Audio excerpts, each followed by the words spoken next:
In this video, we'll learn how to add a sitemap to Google Search Console. After watching, you'll be able to submit your website's sitemap in under a minute. But first, let's quickly explain what a sitemap is in super simple terms. Think of a sitemap like a treasure map for Google. It's a special file that lists all the important pages on your website, so search engines know exactly where to go.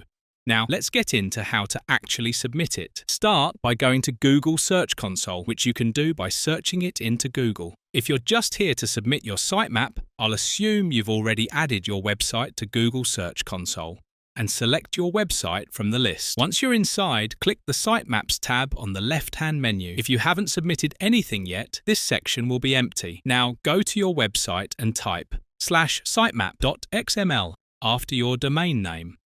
This will open a page that shows your sitemap files. It might look a little different depending on what SEO plugin you use, like Yoast, Rank Math, or All-in-One SEO, so mine might look different from yours. On this page, you'll see links to different XML files. For example, there might be a post-sitemap which includes all your published blog posts.